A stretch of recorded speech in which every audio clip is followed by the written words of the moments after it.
She arrived in designer heels and left in work boots, but the man who tried to drag her back wasn't ready to lose his prize. Ethan Calloway thought he'd seen every kind of desperation. 5 years of solo parenting, drowning debt, and pre-dawn farm shifts had taught him survival. But when a black sedan dropped a terrified heiress on his doorstep with orders to break her spirit, he made a choice that would ignite a war. Her billionaire fiancé wanted obedience.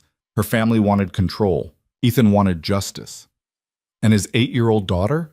She just wanted Serena to stay. One refusal, one handshake, one promise that changed 3 lives forever. If you're watching from your city tonight, drop it in the comments. I want to see how far this story travels. And if you believe some battles are worth fighting, hit that like button. Let's begin. The alarm screamed at 4:30 a.m., the same as it had every morning for the past 5 years. Ethan Calloway's hand shot out from under the quilt, slapping the clock silent before the noise could wake Lily. The room was still dark, the kind of thick, cold darkness that only existed in rural Montana in early November. Frost crept along the edges of the window pane. His breath puffed white in the unheated bedroom. He sat up slowly, joints protesting. 36 years old and his body already felt older. 5 years of running a failing farm alone would do that to a man. He dressed in the dark, flannel, worn jeans, boots with duct tape holding the left sole together. Downstairs, the kitchen was barely warmer. He flipped the ancient thermostat up 2 degrees, the most he could afford, and started the coffee pot. While it sputtered to life, he stared at the stack of envelopes on the counter. Past due. Final notice. Account suspended. The mug beside them read, "World's Best Dad," in faded blue letters. Lily had given it to him 3 Christmases ago, back when she still believed her crayon drawings could fix anything. He poured coffee into it anyway.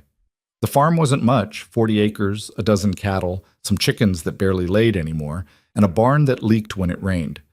But it had been in his family for 2 generations, and it was all he had left to give Lily. Her college fund was gone. The tractor was held together with prayer and spare parts.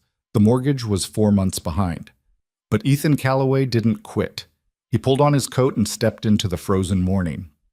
The cattle were waiting by the fence, breath steaming in the pre-dawn gray. Ethan hauled feed from the shed, his shoulders burning with the familiar ache of too much work and not enough help. The sun was just beginning to crack the horizon when he heard it, the sound of an engine, not the rattle of a pickup or the rumble of a delivery truck.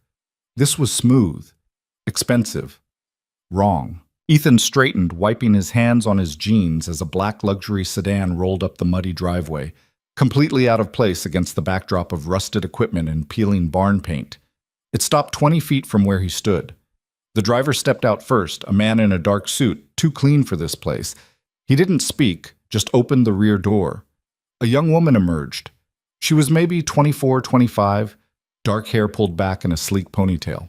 Expensive coat, designer boots already flecked with mud, but it was her face that stopped him. Pale, exhausted, and behind the carefully composed mask, terrified. The driver reached into the car and pulled out a leather briefcase. He walked toward Ethan without introduction. "Mr. Calloway?" Ethan's eyes narrowed. "Who's asking?" "My name is irrelevant. I represent the Vale family. This is Serena Vale." He gestured toward the woman who stood motionless beside the car, arms wrapped around herself. "You've been selected to provide temporary housing and employment under a private contract." Ethan's jaw tightened. "I don't know what you're talking about." The driver opened the briefcase and pulled out a thick stack of papers. "Your farm was flagged in a rural rehabilitation program.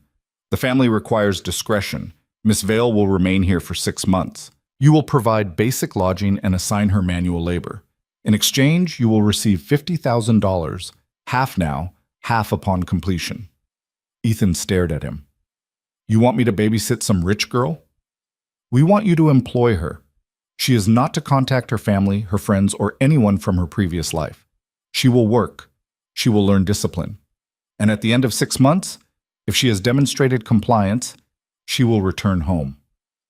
Serena's hands clenched into fists at her sides. Ethan looked at her, really looked at her. Beneath the fear, there was fury. Her jaw was tight, her eyes burned. This wasn't a rehabilitation program. This was a punishment.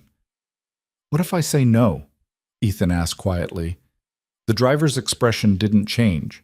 Then we moved to the next farm on the list. But I should mention, your mortgage holder is aware of this opportunity. Refusing it'll complicate your financial situation. Ethan's stomach dropped. They'd done their homework. They knew exactly how desperate he was. The driver set the briefcase on the hood of the sedan and pulled out a check. $25,000. Made out to Ethan Calloway. She stays in the cabin behind your house. She works. She doesn't leave the property. You report weekly on her progress. Simple. Ethan's eyes shifted back to Serena. She was watching him now, and for the first time she spoke. Please. Her voice was barely a whisper, but it cut through the cold morning air like a blade. Please don't send me back. The driver's expression hardened. Miss Vale, I'll work, she said, louder now. I'll do whatever he asks. Just don't make me go back to Victor. Ethan's chest tightened. Victor. A name. A fiancé, probably. Someone she was running from. The driver stepped toward her. You don't have a choice. Everyone has a choice, Ethan said. The driver turned sharply. Excuse me? Ethan crossed his arms. You heard me. She's a person, not a dog you can drop off for training. Mr. Calloway, I don't think you understand the gravity of... I understand just fine. Ethan's voice was hard now. You want me to take money to keep someone here against their will. That's called kidnapping where I come from. The driver's eyes flashed. It's called a contract, and her family has legal authority. She's an adult. She's mentally unstable. She looks pretty stable to me. Serena's breath hitched. The driver straightened, clearly losing patience. If you refuse, the Vale family will ensure that your financial difficulties become exponentially worse. Do you understand? Ethan held his gaze. Yeah, I understand. Silence stretched between them. Then Ethan turned to Serena. You want to stay here? She nodded quickly. Yes. You'll work hard. No complaints. I will. And if I let you stay, it's on your terms, not theirs.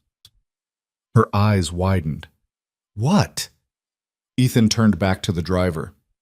Here's my counteroffer. She stays, she works. But she's not a prisoner. She's an employee. She gets fair wages, fair treatment, and if she wants to leave, she leaves. No locked doors, no surveillance, no reporting to you. The driver's face went cold. That's not acceptable. Then take your money and go. For a long moment, no one moved. Then Serena stepped forward. I'll sign it. Whatever contract you want. But I'm staying here. The driver's jaw worked. He looked at Ethan, then at Serena, then at the check still sitting on the sedan's hood. Finally, he exhaled sharply. Fine. But if she runs, the family will hold you responsible. She won't run, Ethan said, because she won't need to. The driver shoved the papers back into the briefcase, slammed it shut, and climbed into the car without another word. The sedan reversed down the driveway, mud spraying from its tires. And just like that, Ethan Calloway was standing in his driveway with a woman he didn't know and a check he didn't trust. Serena turned to him, eyes still wide with shock. Why did you do that? Ethan looked at her for a long moment. Then he picked up the check, folded it, and slipped it into his coat pocket. Because nobody deserves to be somebody's prisoner. The cabin was small. One room, a wood stove, a cot with a thin mattress, and a window that rattled in the wind. It hadn't been used in years, not since Ethan's grandfather had lived there. But it was clean, and it was warm once Ethan got the stove going. Serena stood in the doorway, still holding the single bag the driver had left. It's not much, Ethan said, stacking firewood beside the stove. But it's yours. Door locks from the inside. You need anything? The main house is 50 yards that way. He pointed through the trees. She nodded slowly, taking it in. There's a bathroom in the house, he continued. You're welcome to use it any time. Meals are at 6, noon, and 6. You eat with us. Us? Me and my daughter, Lily. She's 8. Ethan straightened, brushing soot off his hands. She's curious. She'll ask questions. You don't have to answer if you don't want to. Serena set her bag down on the cot. What do you want me to do? Work. Like I said, chickens need feeding every morning at 5. Fence line needs mending on the south pasture. Barn needs mucking. I'll show you everything tomorrow. She looked down at her hands, soft, manicured, completely unprepared for manual labor. I don't know how to do any of that, she admitted quietly. Then you'll learn. She met his eyes. Why are you helping me? Ethan paused in the doorway. I'm not helping you. I'm giving you a chance to help yourself. Big difference. He left her there and walked back toward the house. Inside, Lily was awake, sitting at the kitchen table in her pajamas with a bowl of cereal. Who was that? She asked immediately, eyes bright with curiosity. Ethan poured himself another cup of coffee. Her name's Serena. She's going to be working here for a while. Why? Because she needs a job. Lily tilted her head. Is she nice? I don't know yet. Can I meet her? At breakfast. Finish your cereal. Lily grinned and spooned another mouthful, already planning her interrogation. Ethan leaned against the counter, staring out the window toward the cabin. Smoke was rising from the chimney now. Serena was inside, probably trying to figure out what the hell she'd just agreed to. He didn't know her story, didn't know what she was running from, or why her family wanted her hidden away like something shameful, but he knew what it felt like to be trapped, and he'd be damned if he was going to be part of someone else's cage. The first week was brutal. Serena showed up at 5 a.m. that first morning in the same designer coat, her hands already red from the cold. Ethan handed her a pair of work gloves and a bucket of feed. Chickens first, he said. Scatter it evenly. They'll fight if you don't. She nodded, took the bucket, and followed him to the coop. The chickens exploded into chaos the moment she opened the door. Feathers everywhere, squawking. Serena yelped and stumbled backward, dropping half the feed. Ethan didn't laugh. He just picked up the bucket and showed her again. Steady, they're noisier than they are dangerous. She tried again. This time, she got the feed scattered. The chickens ignored her and went straight for the food. Good, Ethan said. Now collect the eggs. She stared at him. From where? The nests. Where are the nests? He pointed. Serena crouched down, reached into the first nest, and jerked her hand back with a gasp. Something moved. That's a chicken. It's sitting on the eggs. Yeah, they do that. She looked at him like he'd asked her to wrestle a bear. Ethan sighed, reached past her, gently nudged the hen aside, and pulled out 3 warm eggs. Like that. Serena watched, then slowly reached into the next nest. Her hand came back with an egg. She held it up like a trophy. I did it. Congratulations, 11 more to go. By the time they finished, her coat was covered in straw and her hair had come loose from its ponytail. But she'd collected every egg. Ethan handed her a basket. Barn's next. Mucking stalls was worse. Serena stood in the barn doorway, staring at the pile of soiled hay and manure, and Ethan saw the exact moment she regretted every decision that had led her here. Pitchforks on the wall, he said. Wheelbarrows outside. You haul it to the compost pile behind the barn. She didn't move. Problem? Ethan asked.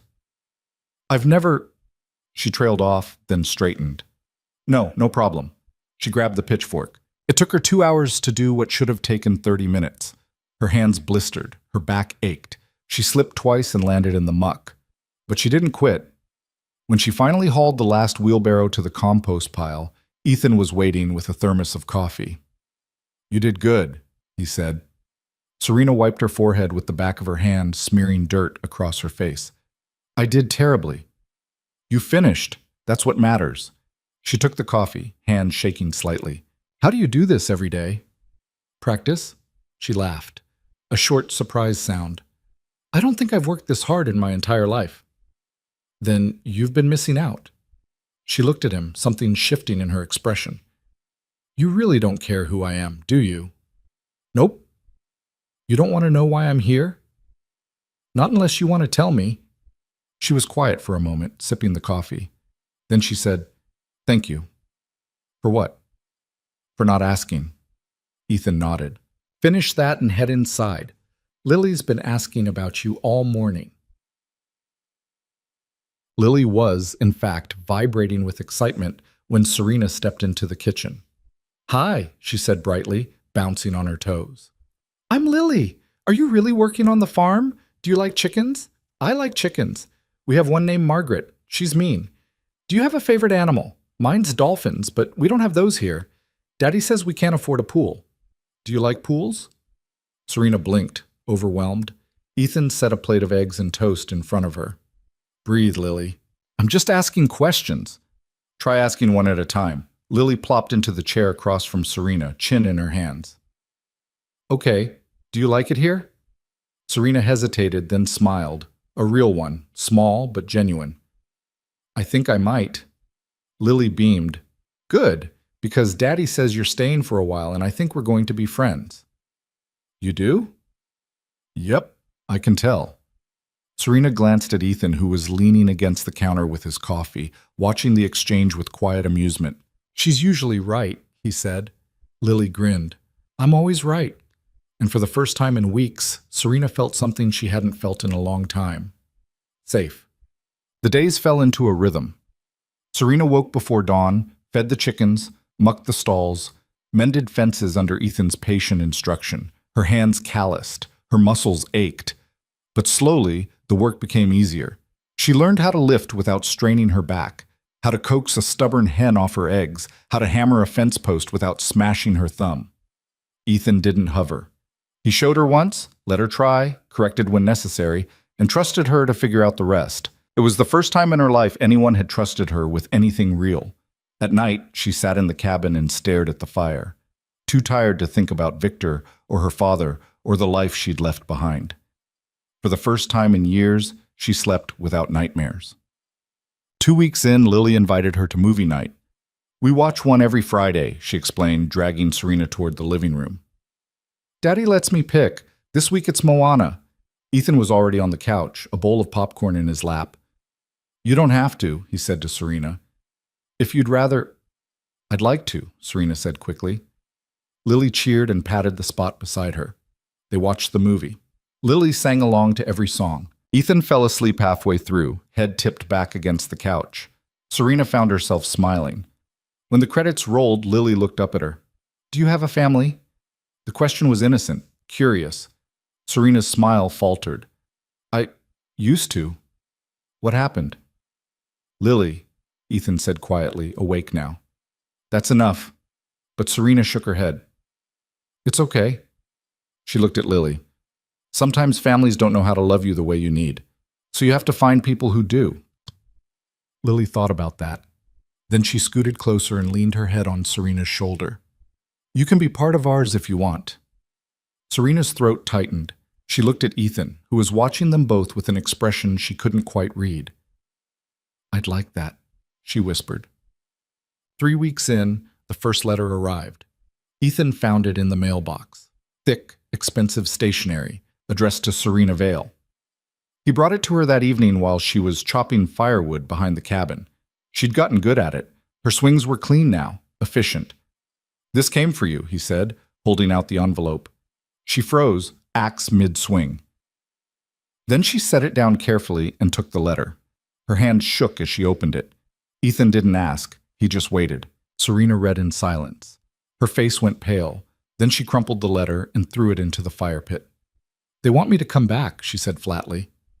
Do you want to? No. Then don't. She laughed bitterly. It's not that simple. Why not? Because they'll make it impossible for me to stay. They'll come here. They'll threaten you. They'll... Let them. She stared at him. Ethan crossed his arms. You think I'm scared of some rich people in suits? You should be. They're powerful. So are you. Serena blinked. What? You left. You're still here. You're working. You're building something. That takes strength. He stepped closer. Don't let them take that from you. Serena's eyes filled with tears. She looked away quickly, swiping at them. I don't know how to fight them. Then we'll figure it out together. She looked back at him, searching his face. Why do you care? Ethan was quiet for a moment. Then he said, because I know what it's like to lose everything, and I know what it's like to find something worth protecting. He turned and walked back toward the house, leaving her standing there in the firelight.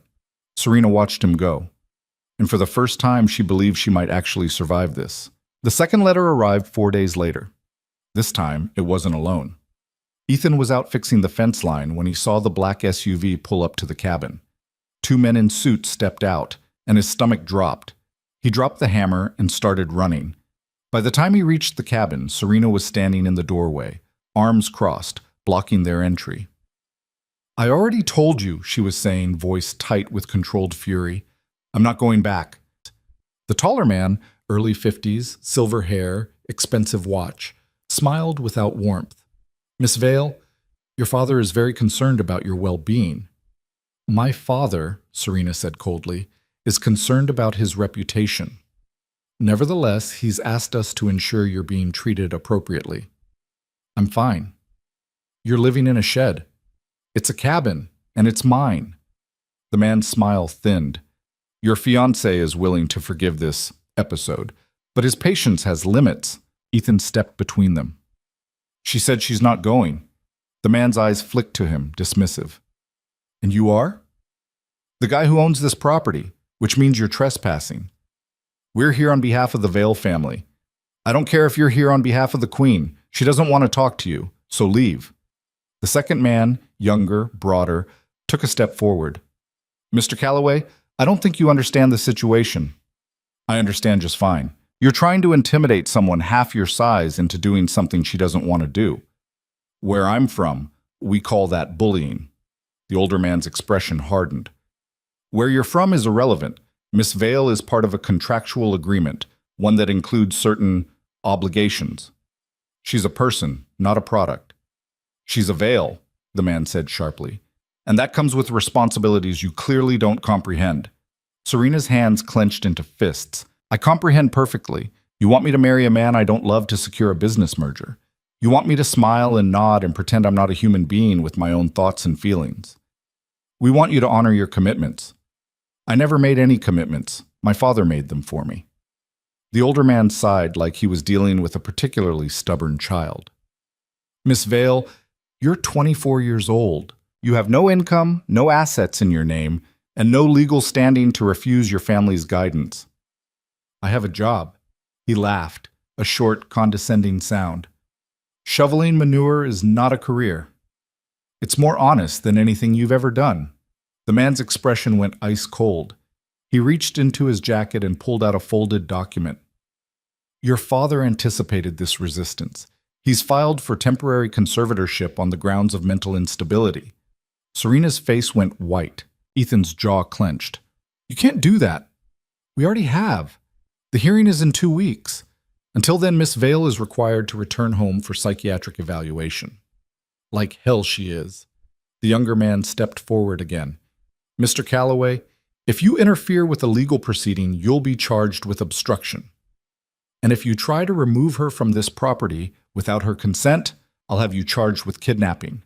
The two men exchanged glances. The older one folded the document and set it on the porch railing. "The hearing is December 3rd. Miss Vale is expected to attend. If she doesn't, the court will rule in absentia, and the conservatorship will be granted automatically." He turned and walked back to the SUV. The younger man followed. Ethan and Serena stood in silence as the vehicle reversed down the driveway and disappeared. Then Serena's knees buckled. Ethan caught her before she hit the ground. "I can't go back," she whispered, shaking. "I can't. He'll lock me up. He'll—" Hey, look at me." She lifted her head, eyes wide with panic. "You're not going anywhere," Ethan said firmly. "We're going to fight this." "How? They have lawyers, money, influence. I have nothing. You have the truth. The truth doesn't matter to people like them." "Then we'll make it matter." She searched his face, desperate for something to hold on to. "You don't know what they're capable of." "Then tell me." That night, after Lily was asleep, Serena sat at Ethan's kitchen table and told him everything. She told him about growing up in a world where love was transactional and obedience was currency. About a father who measured her worth in stock prices and social connections. About a mother who'd stopped fighting years ago and now floated through life on prescription sedatives and champagne. She told him about Victor Hale, charming in public, controlling in private. The way he'd grip her wrist too tight at parties. The way he'd correct her opinions in front of others. The way he'd told her, smiling, that once they were married, she'd learn to appreciate his guidance. "He never hit me," she said quietly, "but he made it clear he could. That he owned me, that I was lucky he'd chosen me." Ethan's hands tightened around his coffee mug. "I tried to tell my father," Serena continued. "He said I was being dramatic, that Victor was a good man from a good family, that I needed to stop embarrassing him with my theatrics. So you ran. I told Victor I wouldn't marry him. He laughed, said I didn't have a choice. She swallowed hard. That's when my father decided I needed to be taught a lesson. He found this program, some rural rehabilitation thing that's supposed to break stubborn daughters, make them compliant. That's insane. That's my family. Ethan set down his mug. We're going to need a lawyer. Serena shook her head. I can't afford one. I know someone. He owes me a favor. Ethan? Serena. He met her eyes. You're not doing this alone. Her throat tightened. Why are you doing this? He was quiet for a moment, then he said, 5 years ago I lost my wife to cancer. Took her 8 months to die. Every day I watched her get weaker, and there was nothing I could do. Nothing. I was powerless. Serena's breath caught. I swore I'd never feel that way again, Ethan continued. I swore if I ever had the chance to fight for something that mattered, I wouldn't back down. He leaned forward. You matter. And I'm not backing down. Tears spilled down Serena's cheeks. Okay, she whispered. Okay. The next morning, Ethan called Marcus Chen. Marcus had been his wife's oncologist, brilliant, compassionate, and one of the few people who'd stayed in touch after she died. 2 years ago, when Marcus's teenage son had gotten into trouble, Ethan had vouched for him with the local sheriff. The charges were dropped. Marcus had said if Ethan ever needed anything, he'd be there. Ethan was calling in that favor. I need a lawyer, he said when Marcus picked up. A good one. Someone who can fight a conservatorship case. There was a pause. What's going on, Ethan? Ethan explained, briefly, efficiently. Marcus was silent for a long moment. Then he said, I know someone. Her name's Rachel Ortiz. She specializes in family law and exploitation cases. She's expensive. How expensive? More than you can afford. Marcus. But she also takes pro bono cases when they matter. Let me make a call. 2 hours later, Rachel Ortiz called Ethan directly. Her voice was sharp, no nonsense. Marcus says you've got a woman trying to escape a forced engagement. Conservatorship, Ethan corrected. They're claiming she's mentally unstable. On what grounds? None. It's retaliation. Can you prove that? She's coherent, employed, and living independently. She's not unstable. That's not proof, that's observation. Rachel paused. I'll need to talk to her. Can you bring her to my office tomorrow? Where are you? Billings? Ethan winced. That was a 3-hour drive. We'll be there. Good. Bring any documentation you have, contracts, letters, emails, anything that shows coercion or control. We will.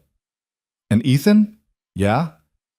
If this is what Marcus says it is, we're not just fighting a conservatorship. We're going to war with a very powerful family. You ready for that? Ethan looked across the kitchen to where Serena sat at the table, holding Lily's hand while the little girl chattered about her day. Yeah, he said. I'm ready. The drive to Billings was tense. Serena sat in the passenger seat, staring out the window at the endless stretch of highway. Lily was in the back, coloring in a sketchbook and humming to herself, blissfully unaware of the storm brewing. You okay? Ethan asked quietly. Serena didn't answer right away. Then she said, What if she can't help? She will. You don't know that. No, but I know we're going to try. Serena glanced at him. You keep saying we, because it's true. This isn't your fight. You're on my property. You're part of my life. That makes it my fight. She looked away, blinking hard. In the back seat, Lily piped up. Are we going to win? Ethan met her eyes in the rearview mirror. Yes. How do you know? Because we're not giving up. Lily nodded solemnly, like that was the most logical thing she'd ever heard, and went back to coloring. Serena's lips twitched despite herself. Rachel Ortiz's office was on the 4th floor of a modest building near downtown Billings. The waiting room was small but clean, decorated with framed degrees and photos of smiling families. Rachel herself was in her mid-40s, sharp-eyed and efficient. She shook Ethan's hand firmly, smiled warmly at Lily, and then turned her full attention to Serena. Miss Vale, I'm Rachel. Have a seat. Serena sat. hands folded tightly in her lap. Rachel pulled out a legal pad and pen. Marcus gave me the basics, but I need details. Start from the beginning. When did the relationship with Victor Hale begin? Serena took a breath. 2 years ago. My father introduced us at a charity gala. Victor's family owns Hale Industries, shipping, logistics, international trade. My father wanted a merger. And the engagement? Victor proposed 6 months ago. I said yes because... She hesitated. Because I didn't know I could say no. Rachel's pen moved across the pad. When did that change? 4 months ago. He started controlling things. Where I went, who I talked to, what I wore. At first I thought he was just protective. Then I realized he was isolating me. Did he ever threaten you? Not directly, but he made it clear what would happen if I left. What would happen? He'd ruin me, my family, anyone who helped me. Rachel's expression didn't change, but her pen moved faster. Did you tell anyone? My father. He said I was overreacting. Anyone else? Serena shook her head. Do you have any documentation? Texts? Emails? Voicemails? No, he was careful. Everything was verbal. Rachel set down her pen. That makes this harder, but not impossible. She leaned forward. Here's what we're dealing with. Your father filed for conservatorship claiming you're experiencing a mental health crisis. He submitted affidavits from 2 psychiatrists stating you've exhibited erratic behavior, paranoia, and an inability to make sound decisions. Serena's face went pale. I've never met those psychiatrists. I know, that's the problem. The court doesn't know that yet. So what do we do? Ethan asked. Rachel looked at him. We build a counter-narrative. We show the court that Serena is competent, employed, and making rational decisions. We expose the conservatorship for what it is, a tool of coercion. How? First, we get Serena evaluated by an independent psychiatrist, someone with no ties to the Vale family. Second, we gather evidence of her stability, employment records, witness testimony, anything that shows she's thriving. She is, Ethan said. She's been working on my farm for a month. She's responsible, reliable. She's not unstable. Rachel nodded. Good. I'll need a written statement from you, detailed, specific examples. She turned back to Serena. And I'll need you to be ready to testify. Serena's hands trembled. In court? Yes. In front of my father, Victor? Yes. Serena closed her eyes. Lily, who'd been sitting quietly beside her, reached over and took her hand. Serena looked down at the little girl, whose eyes were wide and solemn. You can do it, Lily said softly. You're brave. Serena's breath hitched. She squeezed Lily's hand, then she looked at Rachel. Okay, I'll testify. The independent psychiatric evaluation was scheduled for the following week. Dr. Elena Vasquez met them at a clinic in Great Falls, a neutral location, far from the Vale family's influence. She was in her 60s, calm and methodical, with kind eyes that missed nothing. She interviewed Serena for 2 hours. Ethan and Lily waited in the lobby. Lily worked on homework. Ethan paced. When Serena finally emerged, she looked exhausted but steady. How'd it go? Ethan asked. She asked a lot of questions. Good questions? Fair questions. Dr. Vasquez appeared in the doorway. Mr. Calloway, may I speak with you? Ethan followed her into her office. Dr. Vasquez sat behind her desk and folded her hands. Miss Vale is one of the most emotionally intelligent young women I've encountered. She's articulate, self-aware, and demonstrates excellent decision-making capacity. Ethan exhaled in relief.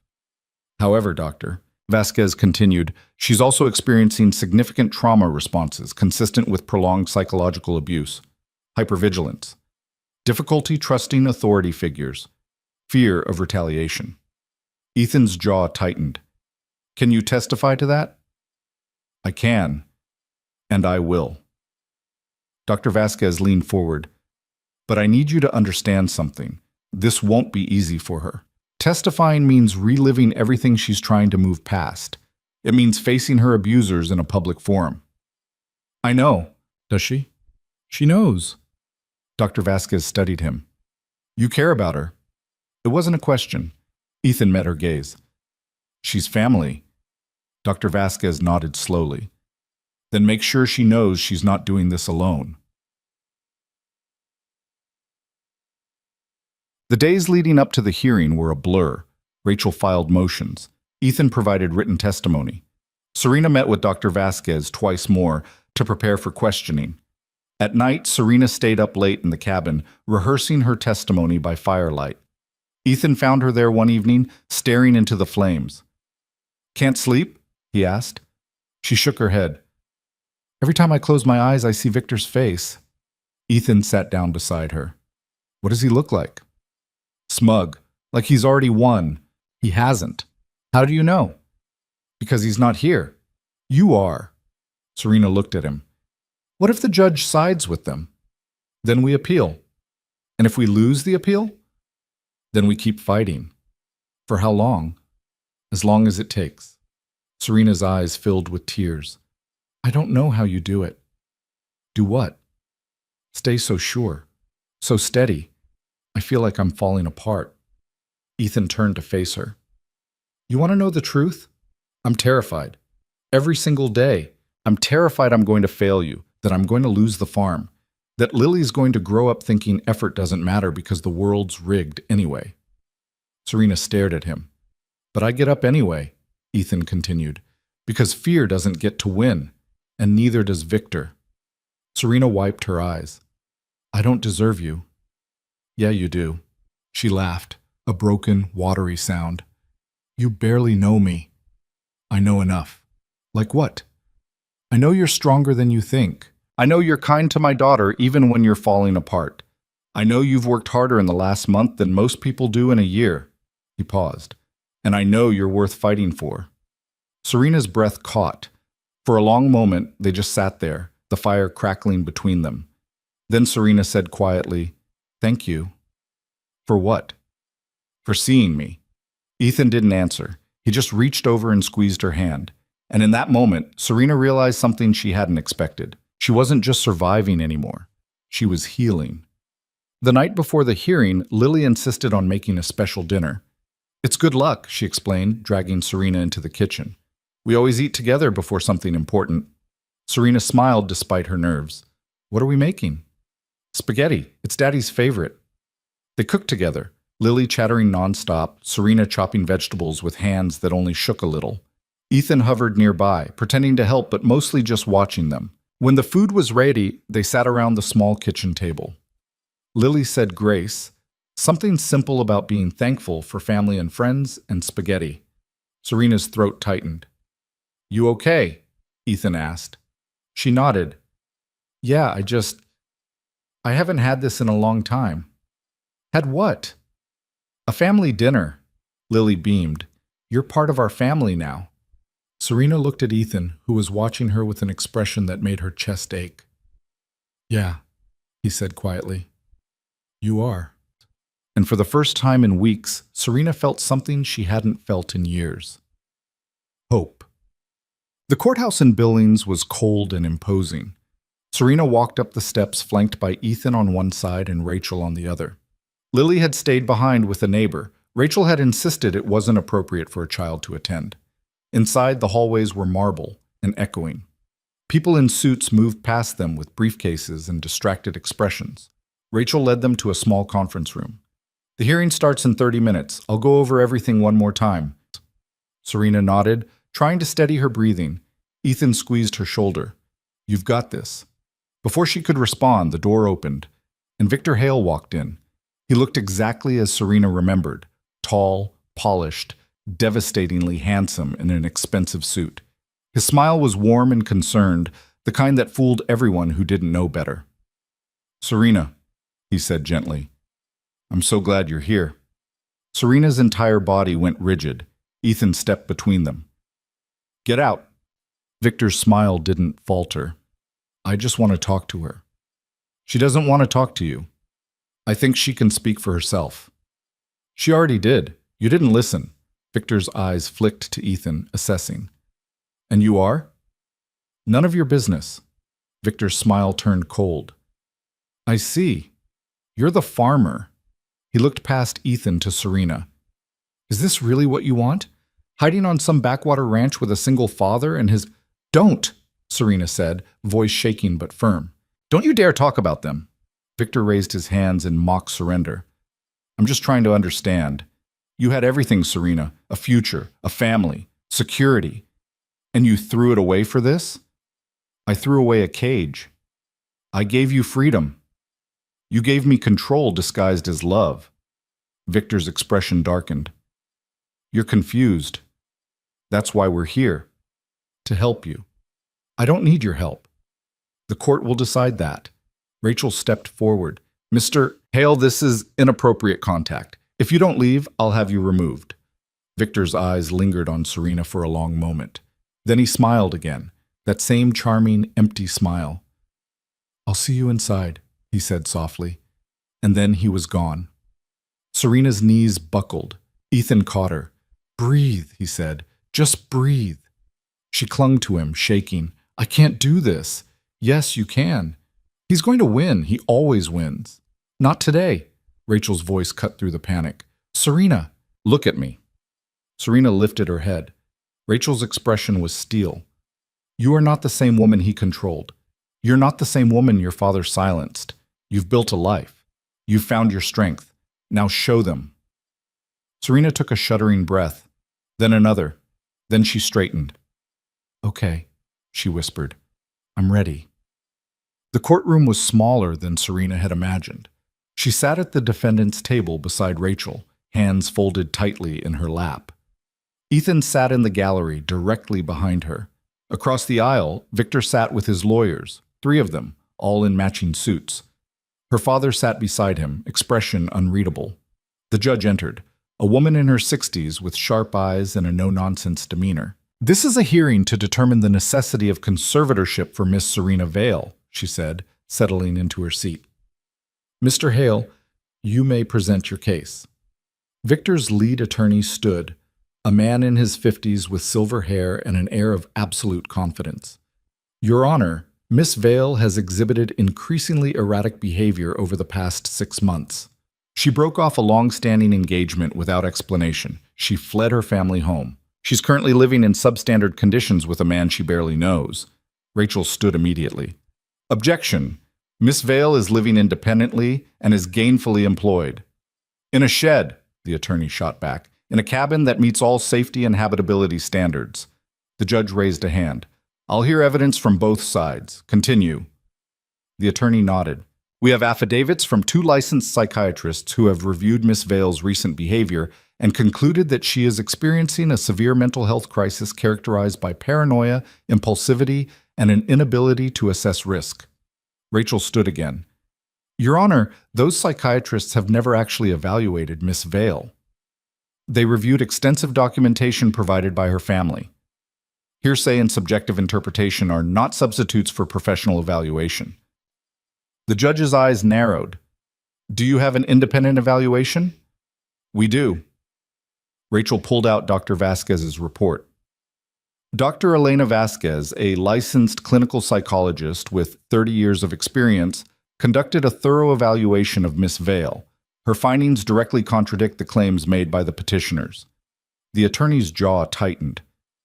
Your Honor, Dr. Vasquez was hired by the defense. Her objectivity is questionable. And the psychiatrists hired by the family aren't? Rachel shot back.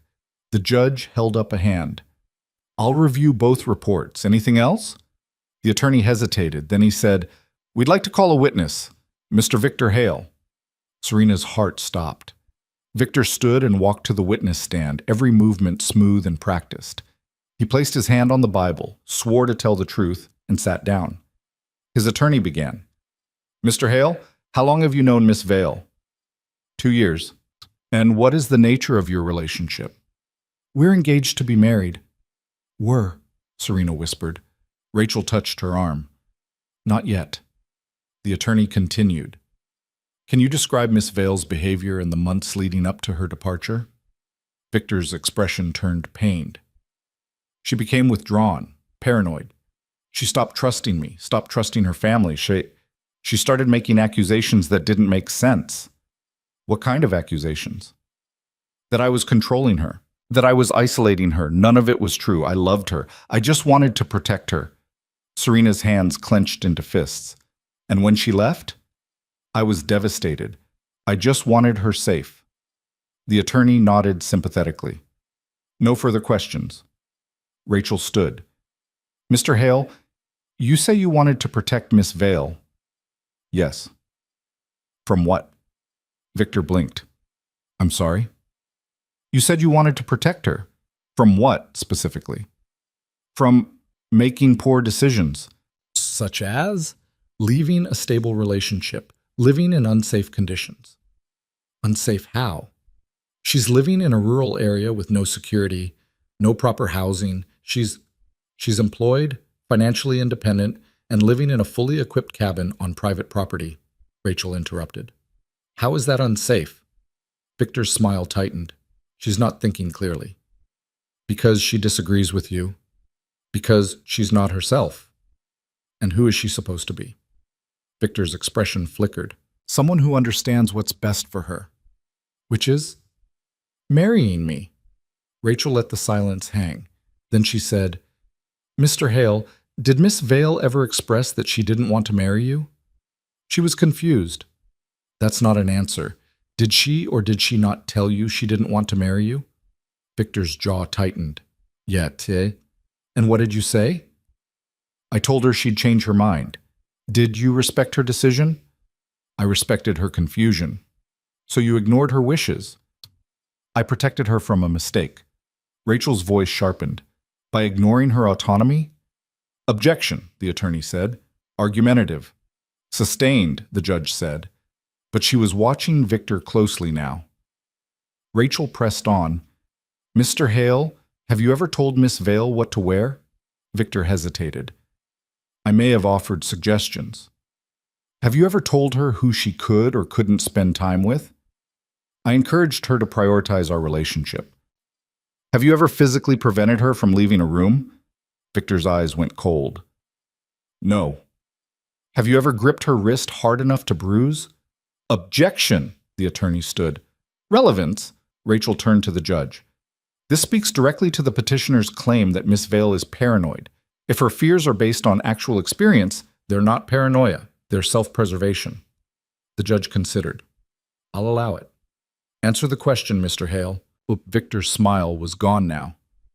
I may have held her arm during a disagreement. Hard enough to bruise? I don't recall. You don't recall causing her physical pain.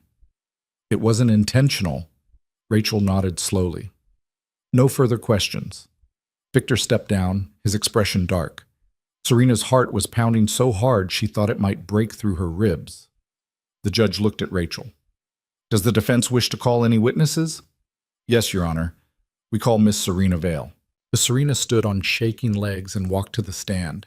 She placed her hand on the Bible, swore to tell the truth, and sat down.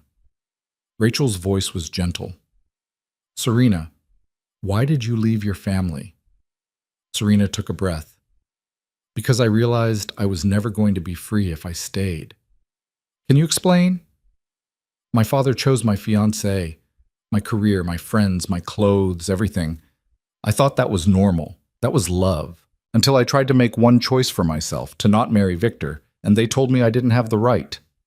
What happened when you refused the engagement? Victor told me I'd regret it. My father called me ungrateful. They sent me here to learn my place. And what have you learned? Serena's voice strengthened. I learned that I'm stronger than they told me I was, that I'm capable, that I deserve to make my own choices. Rachel nodded. No further questions. Victor's attorney stood. Miss Vale, isn't it true that you have no income outside of this farm work? I have income. I earn it. $50 a week? It's honest work.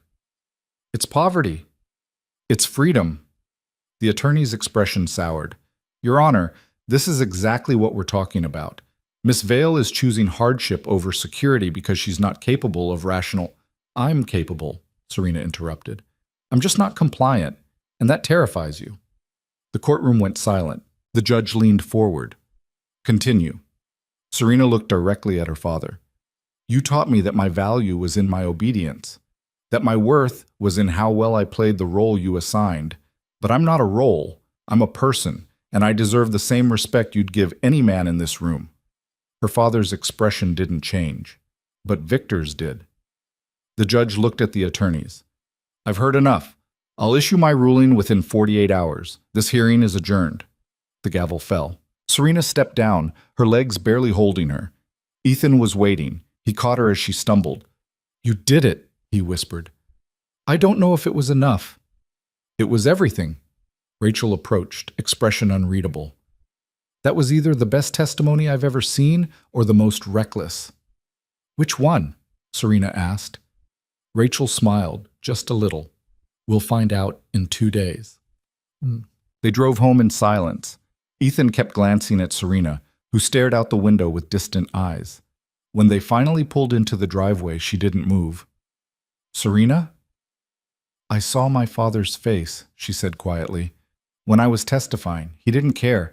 Not about me, not about what I said. He just didn't care. Ethan reached over and took her hand. Then he doesn't deserve you. Serena turned to look at him. What if I lose?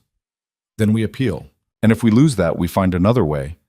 But you're not going back. How can you promise that? Because I'm not letting go. Serena's eyes filled with tears. Why? Ethan was quiet for a moment. Then he said, because you matter to me. You and Lily, you're the first thing I've cared about in 5 years that isn't just survival, and I'll be damned if I let them take that away. Serena leaned across the seat and wrapped her arms around him. Ethan held her while she cried. And in the fading Montana light, 2 broken people held on to each other and refused to let go. The 48 hours that followed felt like 48 years. Serena tried to work. She fed the chickens, mucked the stalls, repaired a section of fence that didn't really need repairing, but her hands shook and her mind wandered, replaying every word she'd said in court, every expression on the judge's face, every cold glance from her father. Ethan didn't push her to talk. He just worked beside her, steady and present, and that was enough. Lily, however, had other plans. On the second morning, she appeared in the barn doorway with her backpack and a determined expression. I'm staying home today, she announced. Ethan looked up from the tractor engine he was trying to resurrect. School's not optional, kiddo. Serena needs us.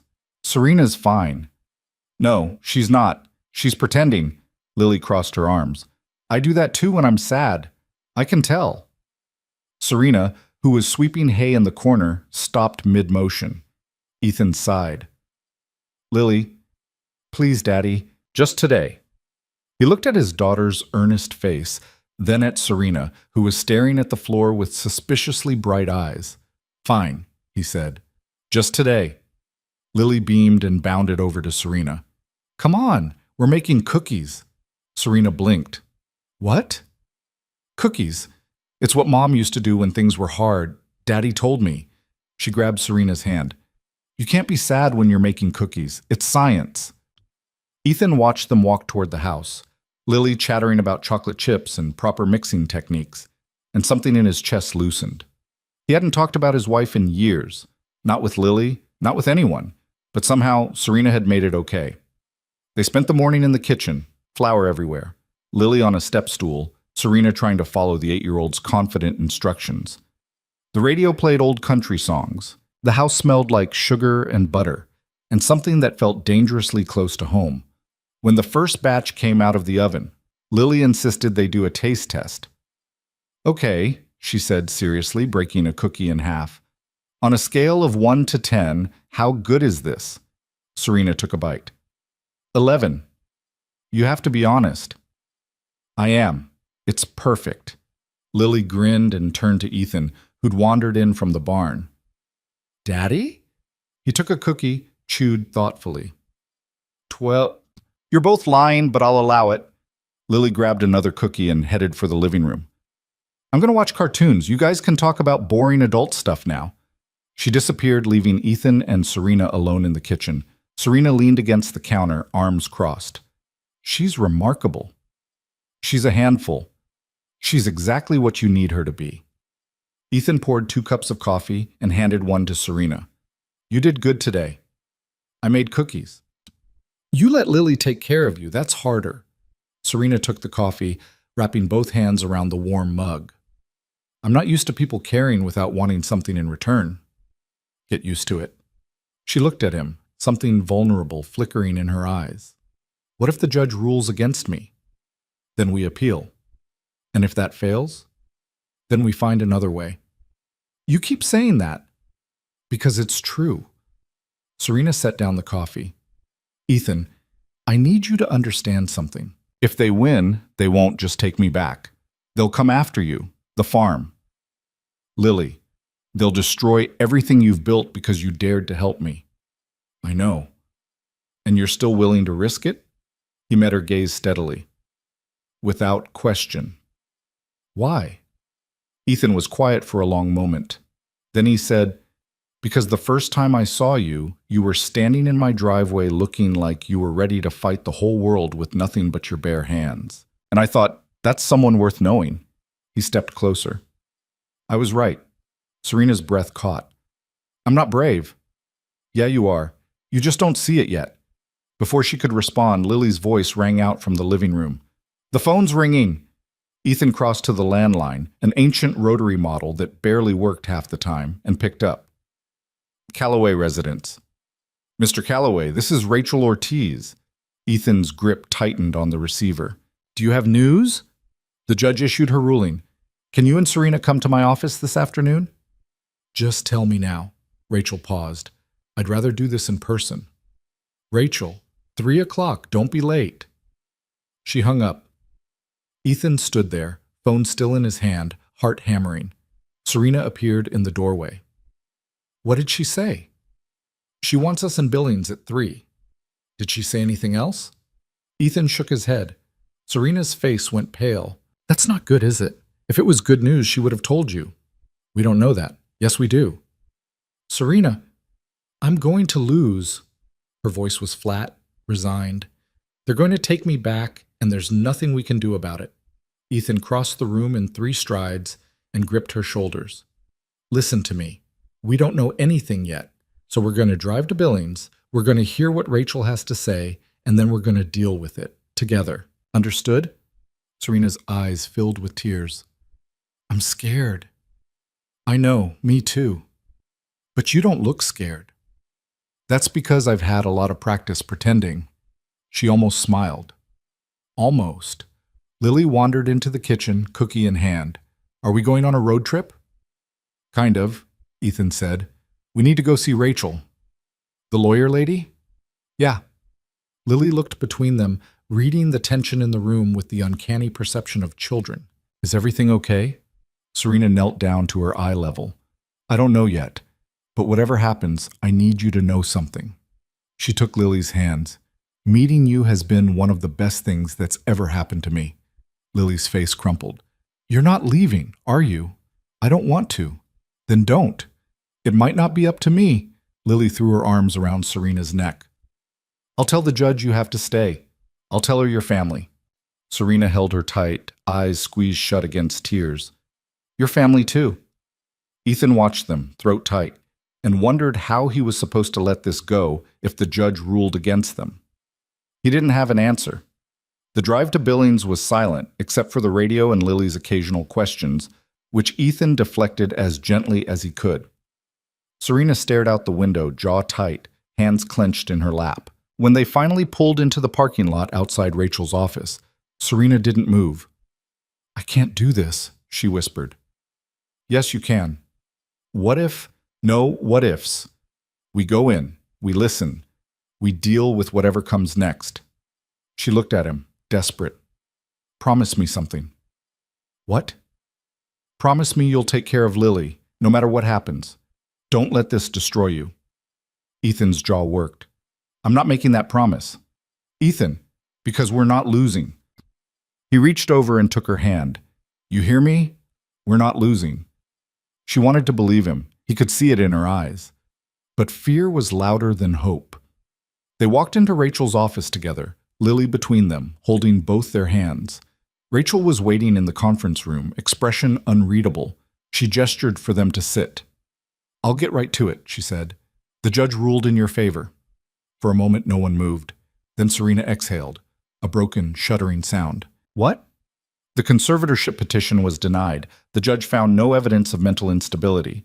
She also issued a restraining order against Victor Hale, prohibiting him from contacting you or coming within 500 feet of you. Serena's hands flew to her mouth. Lily jumped up. We won? You won, Rachel confirmed. Serena started crying, huge gasping sobs that shook her whole body. Ethan pulled her into his arms and held her while she fell apart. It's over, he murmured. It's over. But Rachel's expression was still serious. Not quite. Ethan looked up sharply. What do you mean? Rachel pulled out a folder. Victor's attorneys filed an appeal within an hour of the ruling. They're claiming the judge was biased. The appeal hearing is scheduled for January 15th. The relief that had flooded the room drained away like water through a sieve. Serena pulled back, wiping her eyes. So it's not over. The conservatorship is denied for now, but the appeal could overturn that. Rachel leaned forward. Here's what you need to understand. Victor isn't going to let this go. He's humiliated, angry. Men like him don't accept defeat. What do we do? Ethan asked. We build a stronger case. We gather more evidence. We prepare for a fight. Rachel looked at Serena. And you need to be ready for him to escalate. Escalate how? Harassment, intimidation. He might try to discredit you publicly. He might go after people close to you. Her eyes flicked to Ethan. You need to be careful. Ethan's jaw set. We can handle it. Can you? Because this isn't just about legal battles anymore. This is about a man who's used to getting what he wants, and right now, what he wants is control over Serena. Serena stood abruptly. Then he's going to be disappointed. Rachel studied her. You've changed. What do you mean? When you first came to my office, you looked like you were ready to bolt at any second. Now you look ready to fight. Serena's hands were still shaking, but her voice was steady. Because I have something worth fighting for. Rachel nodded slowly. Good. You're going to need that. They left the office an hour later with a stack of documents and a plan. Rachel would continue building the case. Serena would document any contact or harassment from Victor or his associates. Ethan would provide continued testimony about her stability and employment. In the truck, Lily broke the heavy silence. So we won, but we didn't win. Ethan glanced at her in the rearview mirror. We won this round, there's another round coming. Like a boxing match? Kind of. Lily considered this. Are we going to win the next round too? We're going to try. That's not a yes. It's the best I've got right now, kiddo. Lily looked at Serena. Are you okay? Serena turned in her seat to face her. I'm better than okay. Do you know why? Why? Because I have you and your dad, and that makes me stronger than I've ever been. Lily smiled, a bright, fierce thing. We make you strong, and you make us happy. That's fair. Serena's eyes filled with tears again, but this time she was smiling too. Ethan reached over and squeezed her hand. They drove home through the Montana twilight, and for the first time in weeks, the silence felt less like dread and more like peace. But peace, as it turned out, was temporary. 3 days later, the trouble started. Ethan was in town picking up feed when he ran into Sheriff Dale Kowalski at the hardware store. Dale was in his late 50s, decent enough, but lazy when it came to anything that didn't directly affect his re-election chances. Ethan, Dale said, nodding, heard you got yourself mixed up in some legal drama. Ethan kept loading bags of feed into the cart. News travels fast. Small town, people talk. Dale leaned against the shelf, arms crossed. Got a call from some fancy lawyers yesterday.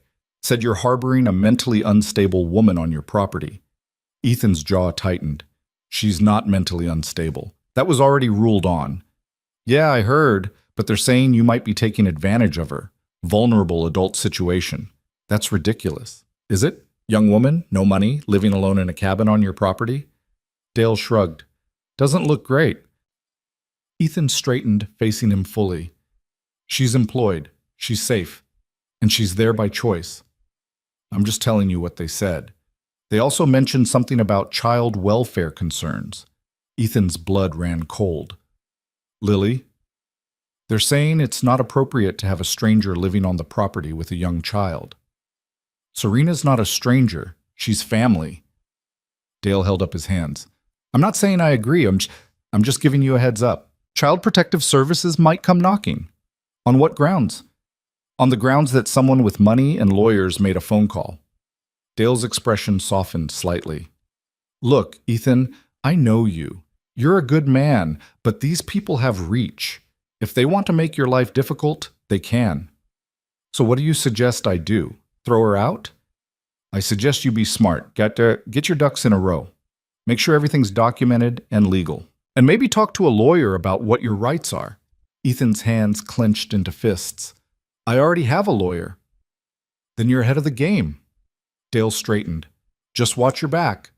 He walked away, leaving Ethan standing there with half a cart of feed and a growing sense of dread. He called Rachel from the truck. She answered on the second ring. What happened? They're going after Lily, claiming Serena's presence is a child welfare issue. Rachel cursed. A sharp, vicious sound. Of course they are. It's a classic intimidation tactic. Can they actually do that? They can file a complaint. Whether CPS takes it seriously is another matter, but you need to be prepared for a visit. What do I tell them? The truth. Serena is a legal adult, gainfully employed, living in separate housing. She has no criminal record, no history of violence or substance abuse, and her presence poses no threat to Lily. And if they don't believe me, then we fight. But Ethan, you need to understand something. This is just the beginning. They're testing you, seeing how much pressure it takes before you break. I'm not breaking. I know, but make sure Serena knows that too, because this is going to get worse before it gets better.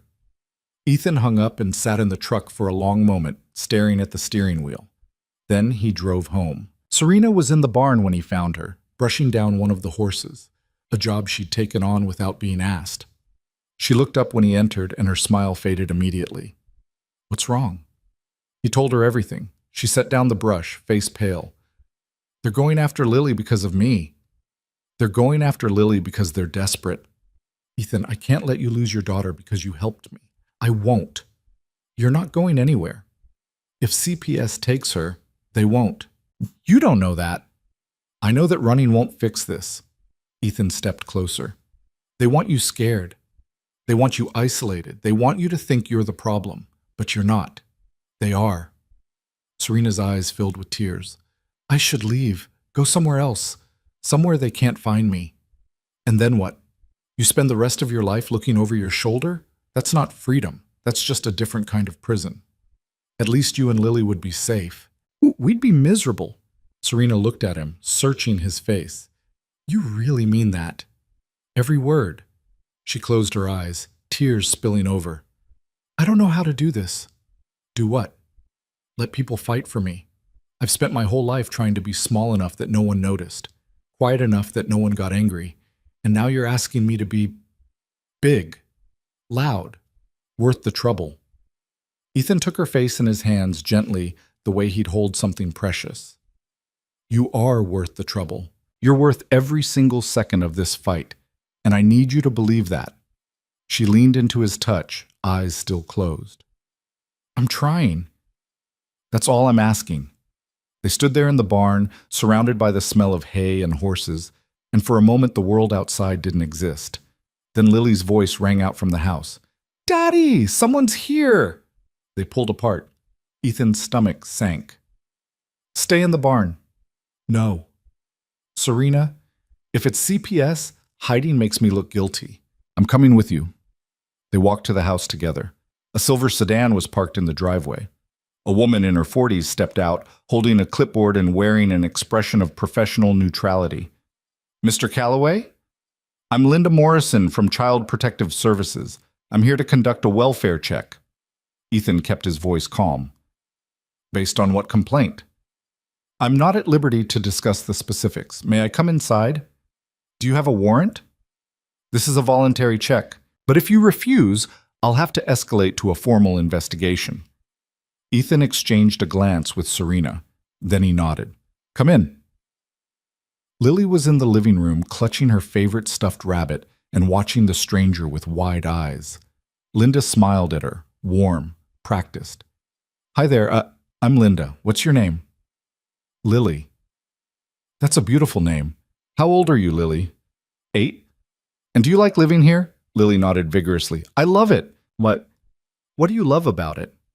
My dad and Serena and the chickens and movie night and cookies. Linda glanced at Serena, who stood in the doorway with her arms crossed. And who is Serena? She works here, Lily said. She's my friend.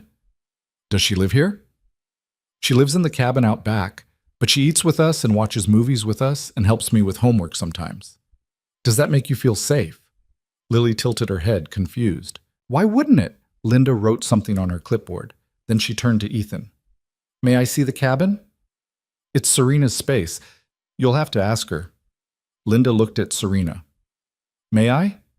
Serena hesitated. Then she said, yes. They walked out to the cabin together, Ethan, Serena, and Linda.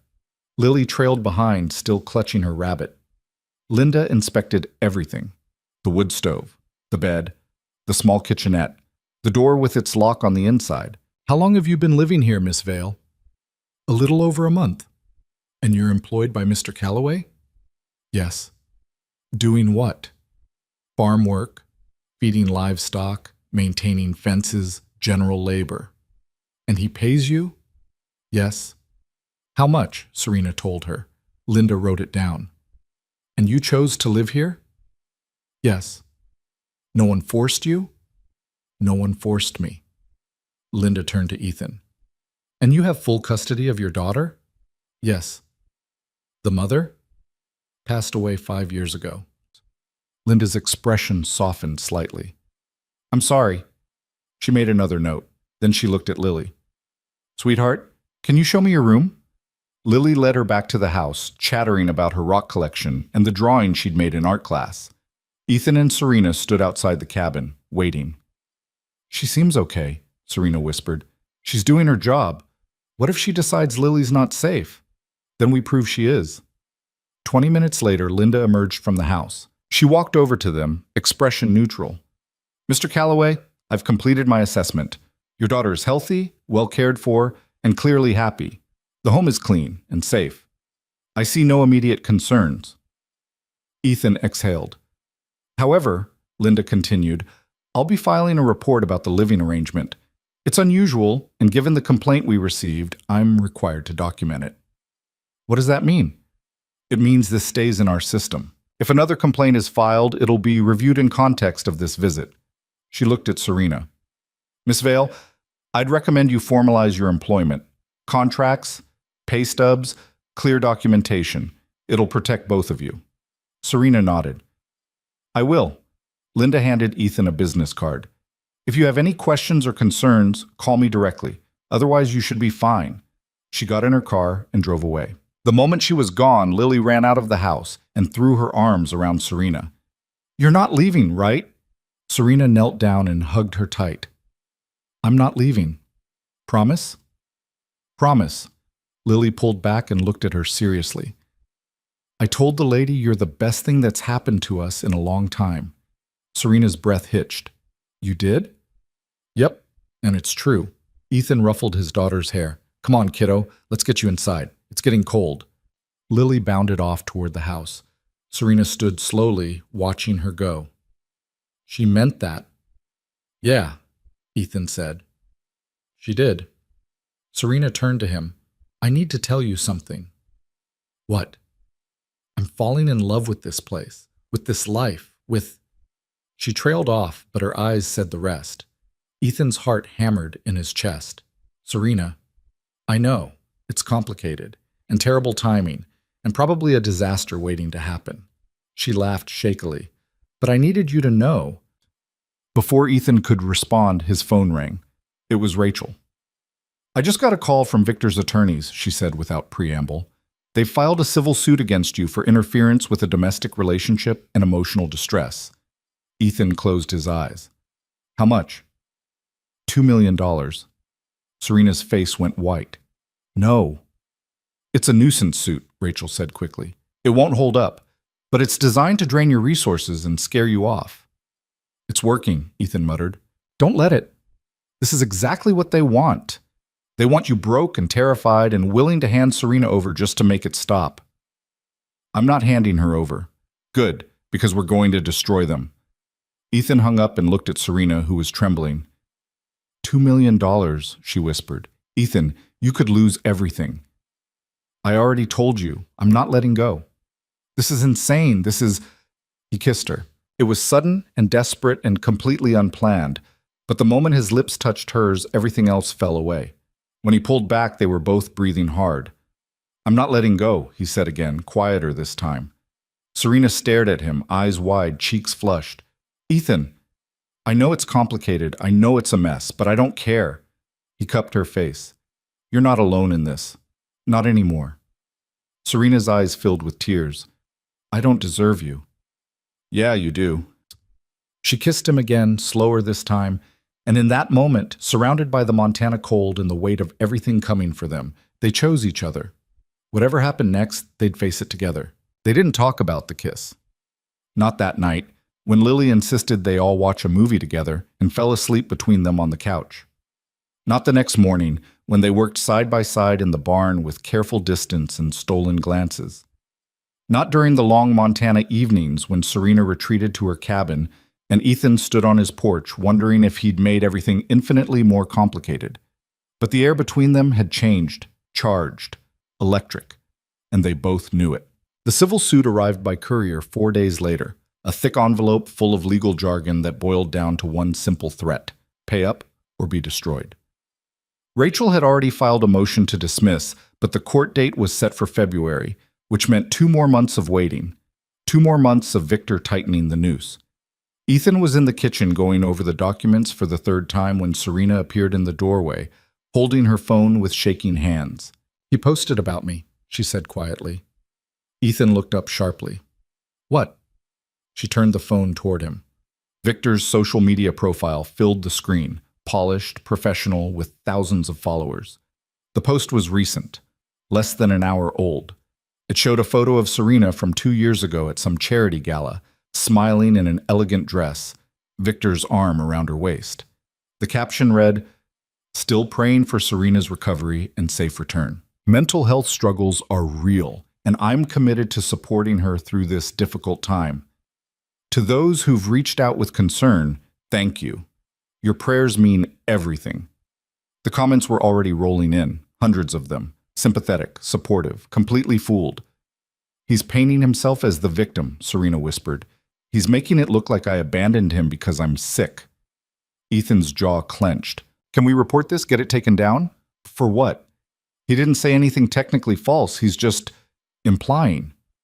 It's defamation. It's strategic. Serena set the phone down, face pale. By the time we get it removed, thousands of people will have seen it. They'll believe him.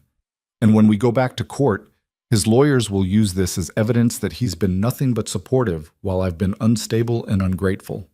Ethan stood, crossing to her. We'll tell the truth. The truth doesn't matter when the lie is prettier.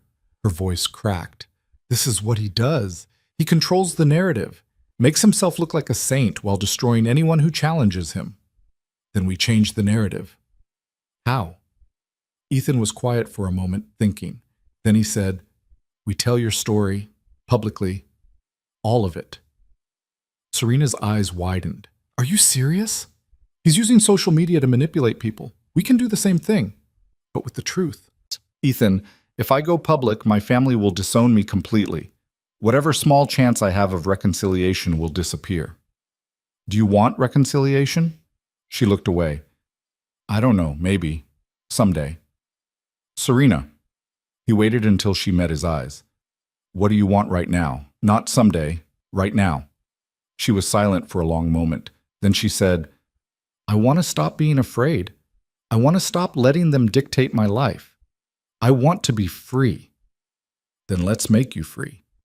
Serena searched his face, looking for doubt, for hesitation. She found none. Okay, she whispered. Let's do it. They called Rachel immediately. She was skeptical. Going public is risky. It could backfire, make you look vindictive or unstable. Or it could expose Victor for what he really is, Ethan countered. That's a gamble. We're already gambling. At least this way we control the message. Rachel was quiet. Then she said, if you're going to do this, do it right. Don't just post some emotional rant. Make it measured, factual, Let the facts speak for themselves. How? Write out your story, chronologically. Include dates, specific incidents, direct quotes if you remember them. Make it impossible to dismiss as hysteria or exaggeration. Serena nodded slowly. I can do that. And Serena? Once you post it, there's no taking it back. You need to be absolutely sure. Serena glanced at Ethan, who gave her a small, encouraging nod. I'm sure, she said. They spent the next 2 days writing. Serena sat at Ethan's kitchen table with a laptop he'd borrowed from a neighbor, typing and deleting and typing again. Ethan read over her shoulder, offering suggestions, holding her when the memories became too much. She wrote about the first time Victor had corrected her in public, dismissing her opinion on a topic she knew better than he did. About the time he'd shown up at her apartment unannounced and gotten angry when she wasn't ready to go out. About the engagement party where he'd gripped her wrist under the table hard enough to bruise when she'd laughed at another man's joke. She wrote about telling her father and being told to stop being dramatic. About the driver arriving in the black sedan. About the terror of being sent away like a piece of broken furniture. And she wrote about finding something she'd never had before. Autonomy, dignity, and people who saw her as more than a transaction. When she finished, the document was 12 pages long. Rachel reviewed it, made a few edits for legal protection, and sent it back with a note. This is powerful. Post it. Serena created a new social media account under her full name. No profile picture, no followers, just the truth. She titled the post simply, My Story. Then she hit publish. For the first few hours, nothing happened. Then someone shared it, then someone else. By midnight, the post had been shared 3,000 times. By morning, it had gone viral. Serena's phone started ringing at 6 a.m. Reporters, bloggers, advocacy groups. Ethan turned it off and made her breakfast while she sat at the table staring at the laptop screen, watching the numbers climb. This is insane, she whispered. This is justice, Ethan corrected. At 10 a.m., Rachel called. Have you seen the news? What news? Victor's post has been taken down. The platform flagged it for misinformation after thousands of people reported it. And there's more. 2 other women have come forward saying Victor did the same thing to them. Serena's breath caught. What? One was an ex-girlfriend from college. The other was a business associate. Both described the same pattern of control and manipulation. The media is picking it up. This isn't just about you anymore. This is about him. Serena covered her mouth with her hand, tears streaming down her face. Ethan took the phone. What happens now? Now we use this. I'm filing an amended motion to dismiss the civil suit on grounds of malicious prosecution, and I'm recommending that Serena file a countersuit for defamation and emotional distress. Will it work? With this much public attention? It's a strong case. But Ethan, you need to understand, this is going to get ugly. Victor's team will come after her credibility. They'll dig into her past. They'll attack everyone associated with her, including you. Let them try. Rachel paused. You really care about her? Yeah, I do. Good, because she's going to need you. Over the next week, the story exploded. Major news outlets picked it up. Advocacy organizations reached out offering support. Serena's post was featured in articles about coercive control and financial abuse in wealthy families. Victor's company issued a statement denying all allegations and threatening legal action against anyone spreading false information. But the damage was done. 3 more women came forward, then 5, then 10. Each one with a similar story, a charming man who became controlling, who used money and influence to isolate and manipulate, who painted himself as the victim when they tried to leave. The pattern was undeniable. Victor's board of directors called an emergency meeting. His social media accounts went silent. His lawyers stopped returning calls. And then, on a cold December morning, the news broke. Victor Hale had been charged with coercion and harassment in connection with one of the cases. The investigation was ongoing. Serena read the headline on Ethan's laptop, hands shaking. It's really happening, she whispered. Ethan stood behind her, hands on her shoulders. You did this. We did this. He kissed the top of her head. I'm proud of you. She turned to look up at him, eyes bright with tears. I didn't think I could be this person, someone who fights back. You've always been this person. You just needed to remember. Lily appeared in the doorway, still in her pajamas. Is the bad man going to jail? Ethan glanced at Serena, who nodded slightly. Maybe, he told Lily. The police are investigating. Lily padded over and climbed into Serena's lap, wrapping her arms around her neck. Good. He was mean to you. Serena held her tight, breathing in the smell of her strawberry shampoo. Yeah, he was. But you're safe now, right? I'm safe. Lily pulled back and looked at her seriously. Are you going to stay forever? Serena's throat tightened. She looked at Ethan, who was watching them both with an expression she couldn't quite read. I'd like to, she said softly. If that's okay with you. Lily grinned. It's very okay. She scrambled down and ran off to get dressed, leaving Ethan and Serena alone in the kitchen. Serena stood slowly. I meant that. About staying. If you'll have me. Ethan stepped closer, until there was barely any space between them. Serena, I'd have you for as long as you'll stay. What if I want to stay a long time? Then I guess you're stuck with me. She smiled, a real genuine smile that lit up her whole face. I can think of worse fates. He kissed her then, slow and sweet, and for the first time since she'd arrived in that black sedan 2 months ago, Serena felt like she was exactly where she belonged. But peace, as always, was temporary. The appeal hearing arrived in mid-January, carried in on a winter storm that dumped 6 inches of snow overnight. Ethan drove through it with white knuckles, Serena silent in the passenger seat, both of them knowing this was the final test. The courtroom was packed. Reporters, advocates, curious onlookers who'd followed the story online. Victor sat at the plaintiff's table, flanked by new lawyers. His expression was carefully neutral, but his eyes were cold. Serena's father was absent. The judge was the same woman who'd ruled in Serena's favor the first time, sharp, no nonsense, and clearly irritated by the circus the case had become. This is an appeal hearing, she said, settling into her seat. Not a retrial, mister. Hale's attorneys, present your case. The lead attorney stood, younger than the last one, aggressive. Your Honor, we believe the original ruling was made without full consideration of the facts.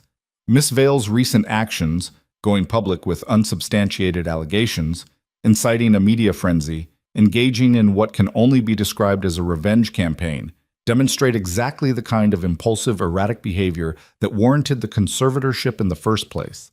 Rachel shot to her feet. Objection. My client exercised her First Amendment right to share her own story.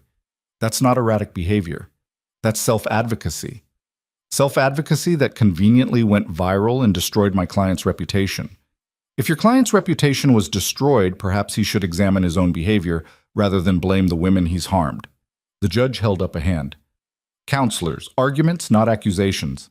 The attorney continued. Your Honor, we have evidence that Miss Vale has been cohabitating with Mr. Calloway, a man she barely knew when she arrived. This suggests poor judgment and impulsivity consistent with our concerns about her mental state. Ethan's hands clenched in his lap. Rachel stood again. Miss Vale lives in a separate residence on Mr. Calloway's property. She is gainfully employed. She has been evaluated by multiple mental health professionals, all of whom found her competent and stable. The only people questioning her judgment are those who benefit from controlling her. The attorney's jaw tightened. We also have testimony from Mr. Vale, Miss Vale's father, regarding her history of defiance and emotional instability. Testimony from a man who sent his daughter to a rural labor program as punishment for refusing an arranged marriage, Rachel shot back. But forgive me if I question his objectivity. The judge leaned forward. Does the father wish to testify in person? The attorney hesitated. He's unable to attend today. How convenient. The judge's eyes narrowed. I've read all the briefs, I've reviewed the evidence, and frankly, this entire appeal seems designed to harass rather than illuminate. She looked at Victor. Mr. Hale, stand up. Victor rose slowly, surprise flickering across his face. I've also read the recent news coverage, the judge continued. Multiple women have come forward with allegations of coercive behavior. You're currently under criminal investigation, and yet you're asking this court to grant you legal control over a woman who clearly doesn't want you in her life at all. Your Honor, those allegations are... I don't care what your explanation is. Here's what I care about. Miss Vale is an adult. She has demonstrated competence, stability, and sound judgment. She has built a life for herself independent of her family's wealth and influence. And most importantly, she has made it abundantly clear that she does not consent to any form of control by you or her family. The judge turned to Serena. Miss Vale, do you wish to be under conservatorship? Serena stood, voice steady. No, Your Honor. Do you feel you are capable of making your own decisions? Yes, Your Honor. Do you have adequate support and resources? Serena glanced at Ethan. Yes, Your Honor, I do. The judge nodded. Then this court sees no reason to grant the appeal. The conservatorship petition remains denied. Furthermore, I'm issuing a permanent restraining order against Mr. Hale. He is not to contact Miss Vale in any form. Violation will result in immediate arrest. She looked at Victor's attorney. And counselor, I suggest your client focus on his criminal defense rather than continuing to harass my plaintiff. She slammed the gavel. The courtroom erupted. Serena's knees buckled and Rachel caught her. It's over, Rachel said, smiling. It's really over. Serena turned to find Ethan, who'd pushed through the crowd to reach her. She threw her arms around him, and he lifted her off her feet, holding her tight. You did it, he murmured into her hair. You're free. She pulled back, tears streaming down her face. We did it. Behind them, Victor stood frozen at the plaintiff's table, flanked by his lawyers. For the first time since Serena had known him, he looked small, powerless. She met his gaze across the courtroom. He stared back, jaw tight, fury barely contained. But he didn't move. Couldn't move. The restraining order was in effect. Serena turned away from him, from her father's absence, from the years of control and fear, and walked out of the courthouse hand in hand with Ethan. Outside, snow was still falling. The world was white and clean and full of possibility. Rachel caught up with them on the steps. I'll file the dismissal of the civil suit tomorrow. After this ruling, they won't fight it. And Serena, if you want to pursue your own lawsuit against Victor... No, Serena said quietly. Rachel blinked. No? I don't want his money. I don't want to be tied to him in any way, even through litigation. I just want to move on. Rachel studied her for a moment. Then she nodded. That's fair. You've earned that.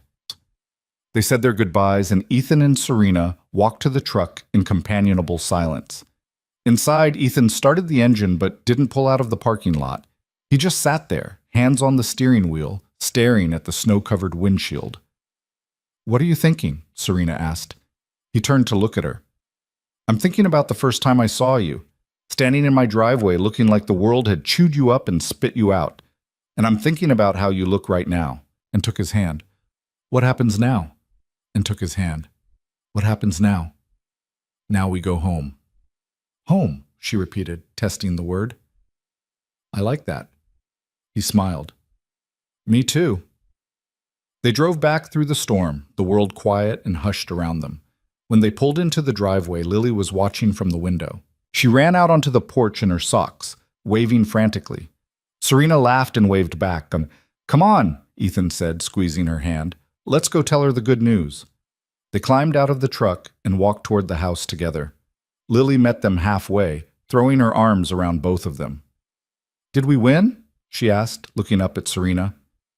We won, Serena confirmed. Lily cheered and dragged them both inside, talking a mile a minute about the celebration dinner she'd planned with the neighbor who'd been watching her. Ethan caught Serena's eye across the kitchen and smiled. She smiled back. And in that moment, surrounded by warmth and laughter and the smell of something burning in the oven because Lily had gotten distracted, Serena realized something profound. She'd spent her whole life trying to be enough for people who would never be satisfied. But here, in this small farmhouse in the middle of nowhere, Montana, she didn't have to try. She was already enough. She was already home. That night, after Lily had gone to bed and the dishes were done, Serena stood on the porch of her cabin, looking up at the stars. Ethan appeared beside her, 2 mugs of coffee in his hands. Thought you might be cold, he said, handing her one. Thank you. They stood in comfortable silence for a while, just breathing in the crisp winter air. Then Serena said, I've been thinking. About? About what I want to do, long term. Ethan looked at her. And? I have a business degree I never got to use, and I've been watching how this farm operates. You're barely breaking even because you're doing everything the hard way. No offense. None taken. What if we changed that? What if we diversified, added value-added products, expanded the chicken operation, maybe started a small farm stand or a subscription service for fresh eggs and vegetables?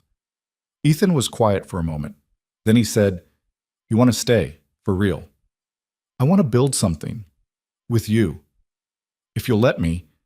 He set down his coffee and turned to face her fully. "Serena, I'm not letting you. I'm asking you. Will you stay? Will you be part of this? The farm, the chaos, the life we're building?" "Yes," she said without hesitation. "Yes to all of it." He pulled her close, and she rested her head against his chest, listening to the steady rhythm of his heartbeat. "I never thought I'd feel this way again," he admitted quietly. "After my wife died, I thought that part of my life was over, that I'd just go through the motions until Lily was grown, and then, I don't know, exist. And now? Now I'm living again, because of you." Serena pulled back to look at him. "I love you." The words hung in the cold air between them. Ethan's breath caught. "Say that again." "I love you, Ethan Calloway. I love your stubbornness and your kindness and the way you make me feel like I'm worth fighting for." He kissed her, deep and slow and full of promise. When they finally pulled apart, he rested his forehead against hers. "I love you too," he whispered. "More than I thought I could love anyone again." They stood there under the Montana stars, holding each other, and the future stretched out before them like a blank page waiting to be written. Serena had escaped a cage, but she'd found so much more than freedom. She'd found home. Winter gave way to spring with the kind of slow transformation that made you forget what cold felt like. The snow melted into streams that carved new paths through Ethan's fields. The chickens laid more eggs, the cattle grew fat on fresh grass, and Serena became as much a part of the farm as the fence posts and the weathered barn. She moved out of the cabin in March. Not far, just into the main house, into the room across the hall from Lily's that had been empty for 5 years. Ethan had asked her one morning over coffee, casual as discussing the weather, and she'd said yes before he'd finished the sentence. Lily had been ecstatic, immediately declaring they needed to redecorate and dragging Serena to town to pick out curtains and paint samples. They'd spent an entire Saturday transforming the space, Lily chattering nonstop while Serena painted the walls a soft sage green. Ethan had watched from the doorway, paintbrush in hand, and thought about how different the house felt now. Full, alive. Like a home instead of a museum to grief. That night, after Lily was asleep, Serena had found him on the porch. "Thank you," she'd said quietly. "For what?" "For giving me a place to belong." He'd pulled her close and kissed her forehead. "You gave us the same thing." Now, 2 months later, the farm was transforming in ways Ethan had never imagined possible. Serena had taken over the business side with the kind of fierce intelligence that made him wonder how anyone had ever convinced her she wasn't capable. She'd created spreadsheets tracking expenses and revenue, identified inefficiencies, negotiated better prices with suppliers, and developed a 3-year expansion plan that actually made sense. "We're losing money on feed," she'd explained one evening, laptop open on the kitchen table, Lily doing homework beside her. "We're buying retail when we could be buying direct from a co-op for 30% less. And we're not maximizing egg production. If we increase the flock by 20 birds and implement a better feeding schedule, we could double our output." Ethan had stared at the numbers, then at her. "How do you know all this?" "Business degree, remember? I minored in agricultural economics because my father wanted me to understand the family investments. Turns out it's actually useful." "You're incredible." She'd smiled, a little shy, a little proud. "I'm just getting started." By April, they'd expanded the chicken operation and launched a farm stand at the end of the driveway every Saturday. Serena had designed hand-painted signs, created a simple website, and started a social media presence that attracted customers from 3 counties over. People came for the fresh eggs and stayed to pet the chickens, buy vegetables from the small garden Serena had planted, and listen to Lily's enthusiastic tours of the farm. The profit margin was still thin, but it was growing. More importantly, they weren't just surviving anymore. They were building something sustainable, something with a future. But not everything was simple. The legal battles were over, but the aftermath lingered like bruises that took time to fade. Victor had been formally charged with coercion and harassment in connection with two of the women who'd come forward. His company had quietly removed him from the board of directors. His social media presence had vanished entirely. Serena followed the news with a mixture of vindication and exhaustion. She'd won, but winning didn't erase the years of control or the scars left behind. There were still nights when she woke up gasping, dreaming she was back in her father's house. Still moments when a car driving too slowly past the farm made her freeze. Still days when she had to remind herself that she was allowed to make decisions without permission. Ethan learned to recognize the signs. The way her shoulders tensed, the distant look in her eyes, the forced brightness in her voice when she said she was fine. He learned when to push and when to just be there. One evening in late April, he found her sitting on the porch steps, staring at her phone. "What's wrong?" he asked, settling beside her. She showed him the screen, an email from her mother, the first contact since the trial. It was short, formal, almost robotic. "Serena, your father and I have decided it would be best if we maintain our distance for the foreseeable future. We hope you understand that your actions have had significant consequences for the family. We wish you well." Mother Serena's voice was flat. That's it. No apology, no acknowledgement. Just, "We wish you well." Ethan wrapped an arm around her shoulders. "I'm sorry. I shouldn't care. I knew they'd choose their reputation over me. I've always known that. That doesn't make it hurt less." She leaned into him, eyes dry, but voice thick. "I keep waiting to feel relieved, like cutting ties completely will make me free. But it just feels empty." "You're allowed to grieve, even for people who didn't deserve you. They're my parents. I should feel something more than nothing. You feel what you feel. There's no should." She was quiet for a long moment. Then she said, "I have a new family now, you and Lily. That's enough." More than enough. She turned to look at him, eyes searching. "Do you ever regret this? Taking me in? All the chaos I brought with me? Not even for a second. Even when we almost lost everything? We didn't lose everything. We gained each other." He cupped her face gently. "Serena, before you showed up, I was surviving. Just going through the motions. Now I'm living. You did that. You and your stubborn refusal to give up." She kissed him then, soft and sweet, and when they pulled apart, she was smiling. "I love you," she said. "I love you too." Lily's voice rang out from inside the house. "Are you guys being mushy again?" Serena laughed. "Yes. Gross." But Lily was grinning when she appeared in the doorway. "Dinner's ready. I made spaghetti." "You made spaghetti?" Ethan raised an eyebrow. "Okay, I boiled water and you made the sauce. But I helped." They went inside together, and the email from Serena's mother stayed unopened on her phone, gradually fading into irrelevance. Because the family that mattered was right here. In May, something unexpected happened. One of the women who'd testified against Victor, a former business associate named Claire Mendoza, reached out to Serena through social media. She was starting a nonprofit organization to support women escaping coercive relationships, particularly those involving financial control and family pressure. She wanted Serena's help. Serena read the message 3 times before showing it to Ethan. "What do you think?" she asked. "What do you think?" I think I want to do it. I have experience, I have a platform, and I know what it's like to feel trapped with no way out." "Then do it." "It would take time, energy. I'd have to travel sometimes for speaking engagements or meetings. We'll figure it out." "You're sure?" He took her hand. "Serena, you fought your way out of a cage and helped bring down a man who hurt a lot of people. If you can use that to help others, you should." She squeezed his hand, eyes bright. "Thank you." "For what?" "For believing I'm capable of more than just surviving." "You've always been capable. Now other people get to see it too." Serena joined the nonprofit as a founding board member. She started small, writing blog posts, speaking to local advocacy groups, offering one-on-one mentorship to women in similar situations. But the work grew quickly. Her story resonated. People listened. By summer, she was traveling once a month to speak at conferences and universities. Ethan and Lily went with her when they could, turning the trips into small adventures. But when Serena had to go alone, Ethan made sure she knew she had a home to come back to. The farm continued to grow.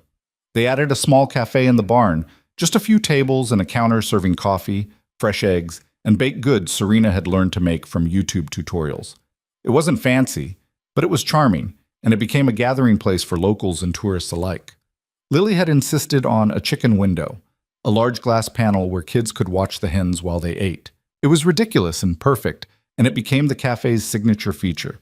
Ethan hired part-time help for the first time in years. 2 local teenagers who needed work and didn't mind mucking stalls. It meant he could focus on the larger projects, like expanding the vegetable garden and repairing the barn roof that had been leaking for 3 winters. For the first time since his wife died, the farm wasn't a burden. It was a business, a community, a legacy. And through it all, Serena was there, working beside him in the fields, managing the cafe, coming home from trips with stories and exhaustion and determination to keep going. She was relentless, passionate, alive, and Ethan fell more in love with her every single day. In August, on a warm evening when the sky was streaked with pink and gold, Ethan asked Lily for permission. They were sitting on the porch, just the 2 of them, watching the sun set over the fields. "I need to ask you something," he said carefully. Lily looked up from the book she was reading. "Okay. How would you feel if Serena stayed with us forever? Like, officially?" Lily blinked. Then her eyes went wide. "Are you going to marry her?" "I'm thinking about it, but I wanted to make sure you were okay with it first." Lily set down her book, expression serious. "Do you love her?" "Very much." "Does she love you?" "I think so." "Does she make you happy?" "Yeah, kiddo, she does." Lily nodded slowly, considering. Then she said, "She makes me happy too, and she's the best thing that's happened to us since Mom died." Ethan's throat tightened. "You think Mom would be okay with this?" Lily thought about it. Then she said, "I think Mom would want you to be happy, and I think she'd like Serena." "Yeah? Yeah. Serena's strong and kind, and she doesn't treat me like a baby. Mom would have liked that." Ethan pulled his daughter into a hug. "You're pretty wise for 8. "I know," Lily said matter-of-factly. "So when are you asking her?" "Soon. Can I help pick the ring?" "Absolutely." Lily grinned. "This is the best day ever." 2 weeks later, Ethan drove 3 hours to Billings with Lily in the passenger seat, armed with a list of requirements she'd written out in purple crayon. "It has to be pretty but not too fancy," she explained as they walked into the jewelry store. "And it has to be strong because Serena works hard, and it can't break. And it should have a stone that's her favorite color." "What's her favorite color?" Ethan asked. Lily paused. "I don't know. We should have asked.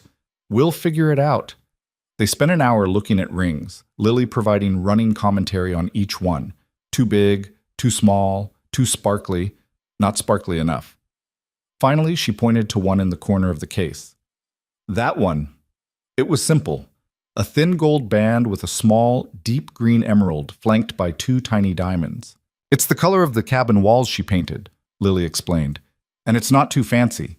And it looks strong." Ethan stared at it, then at his daughter. "You're right. It's perfect." They bought the ring and drove home, Lily clutching the small velvet box the entire way. "When are you going to ask her?" she demanded. "I'm working on it." "You should do it somewhere romantic, like in a movie." "I don't think Serena wants a movie proposal." "Everyone wants a movie proposal." "I'll keep that in mind." In the end, he didn't plan it at all. It was a Saturday in early September, one of those perfect Montana days when the air was crisp and the sky was impossibly blue. The farm stand had been busy all morning, and Serena was laughing with a customer about the chickens when Ethan looked at her and just knew. This was the moment. He waited until the customers had left and the stand was empty except for Lily, who was restocking egg cartons. "Hey," he said to Serena, "come with me for a second." She looked up, curious. "Where?" "Just come on." He led her out to the field behind the barn, the same field where she'd collapsed from exhaustion her first week, where they'd worked side by side through freezing mornings and blazing afternoons, where they'd built something real together. Lily followed at a distance, clutching her phone to record the moment. Serena stopped in the middle of the field, hands on her hips. "What's going on?" Ethan reached into his pocket and pulled out the ring box. Serena's breath caught. "I'm not good at speeches," he started, opening the box. "And this probably isn't as romantic as you deserve, but I need you to know something." She was already crying. "5 months ago, you showed up in my driveway looking like the world had broken you, and I thought I was doing you a favor by letting you stay. But the truth is, you saved us, me and Lily. You reminded me what it feels like to hope, to build, to love." He dropped to one knee and Serena's hand flew to her mouth. "Serena Vale, will you marry me?" She nodded, tears streaming down her face. "Yes, yes, absolutely yes." He slid the ring onto her finger and she pulled him to his feet, kissing him while Lily cheered in the background. When they finally pulled apart, Serena was laughing and crying at the same time. "I can't believe you did this," she said. "Believe it." Lily ran over and threw her arms around both of them. "We're going to be a real family." "We already were," Serena said, kneeling down to hug her. "But now it's official." They stood there in the field, the three of them, holding on to each other while the Montana sun blazed overhead. And Ethan thought about how far they'd come. From survival to hope. From strangers to family.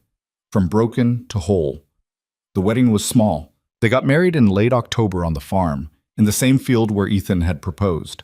50 people attended, neighbors, friends, a few advocacy group colleagues Serena had grown close to. Rachel was there, grinning like a proud parent. Even Dr. Vasquez came, bringing a bottle of champagne and a card that made Serena cry. Lily was the maid of honor, wearing a purple dress she'd picked out herself. She took her role very seriously, making sure everyone signed the guest book and that the chickens stayed out of the ceremony area. Serena wore a simple white dress she'd found at a boutique in Billings. No veil, no train, just clean lines and quiet elegance. Ethan wore the same suit he'd worn to his first wedding, but it felt different this time. Lighter, like he was walking toward something instead of away from grief. The ceremony was officiated by the local pastor, a kind woman who'd known Ethan since he was a boy. She kept it short and heartfelt, talking about second chances and chosen family and love that heals. When it was time for vows, Ethan went first. "Serena," he said, voice steady despite the emotion in his eyes, "I was surviving before you, just getting through each day. But you taught me how to live again. You taught me that strength isn't about never breaking. It's about putting yourself back together. And you taught Lily that family isn't just blood. It's choice. I choose you, today and every day after." Serena wiped her eyes, smiling. Then she took a breath and said, "Ethan, when I came here, I was running. I didn't think I deserved safety or kindness or love. But you gave me all three without asking for anything in return. You saw me when I was invisible. You believed in me when I didn't believe in myself. And you showed me that home isn't a place.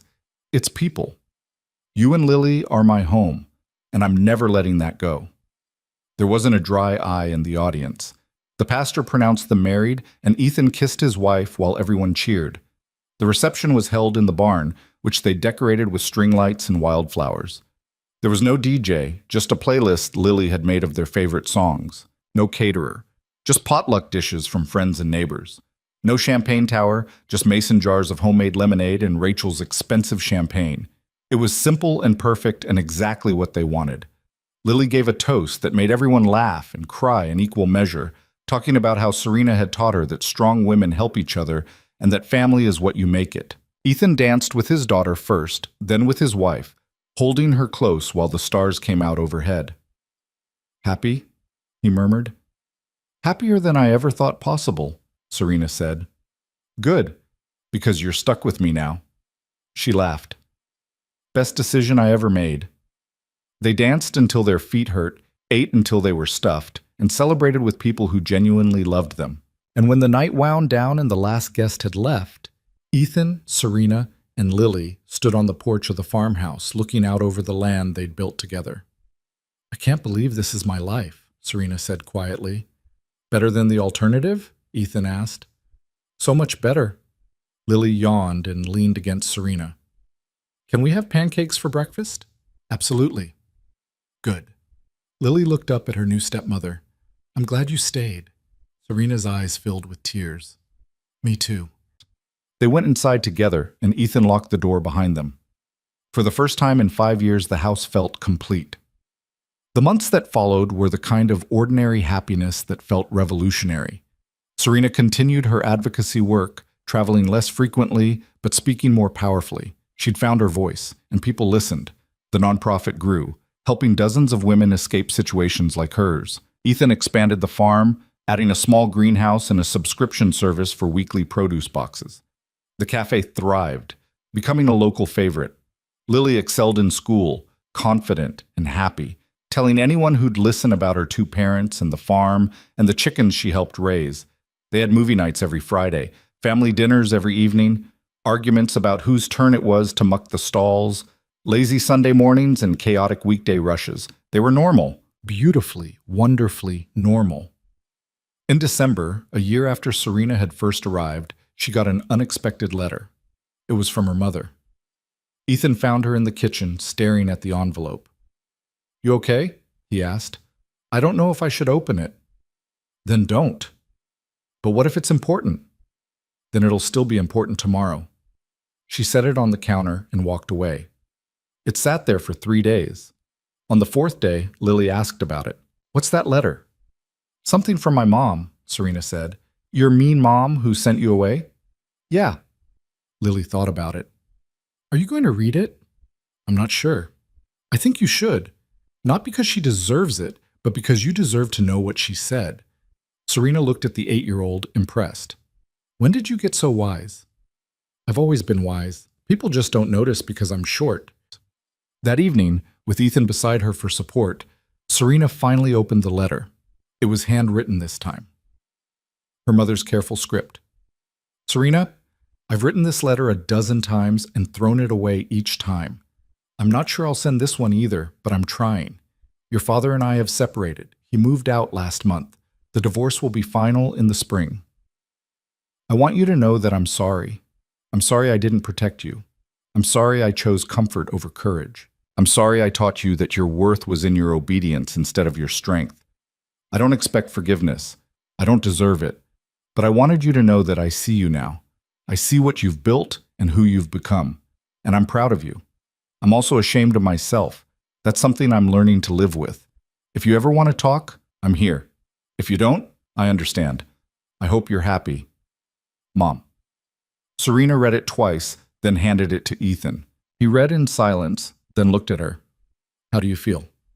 "I don't know. Sad, angry, maybe a little hopeful." "Do you want to respond?" She thought about it for a long time. Then she said, "Not yet. Maybe someday, but not yet." "That's fair." She folded the letter and put it in a drawer. Not thrown away, not answered, just acknowledged, because some wounds took time to heal. And Serena had learned that healing couldn't be rushed. Christmas came with snow and laughter and Lily's insistence on decorating every available surface. They spent Christmas Eve at the farm, just the 3 of them, watching old movies and eating too many cookies. On Christmas morning, Lily woke them at dawn, dragging them downstairs to the tree. She'd made them both gifts, a framed drawing of the 3 of them standing in front of the farmhouse, labeled "My Family," in careful letters. Serena cried. Ethan pretended not to. Lily beamed. They gave her the puppy they'd been hiding at the neighbor's house for 2 weeks, a golden retriever puppy with floppy ears and oversized paws. Lily named him Biscuit and refused to put him down for the entire day. It was the best Christmas any of them had ever had. In January, Victor's trial concluded.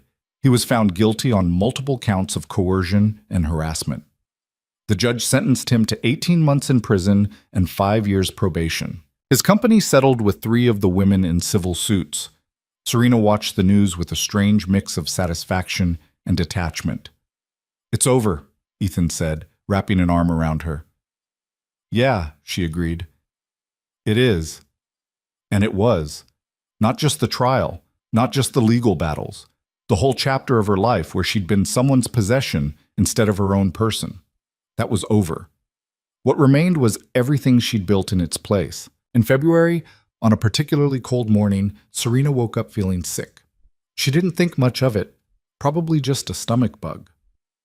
But when it persisted for a week, Ethan insisted she see a doctor. She came home from the appointment with news that changed everything. Ethan was in the barn when she found him, and the look on her face made his heart stop. "What's wrong?" "Nothing's wrong. I'm pregnant." For a moment, he just stared at her. Then he whooped, picked her up, and spun her around. "Are you serious?" "Completely serious." "How far along?" "About 8 weeks. I'm due in October." He set her down gently, eyes bright. "We're having a baby.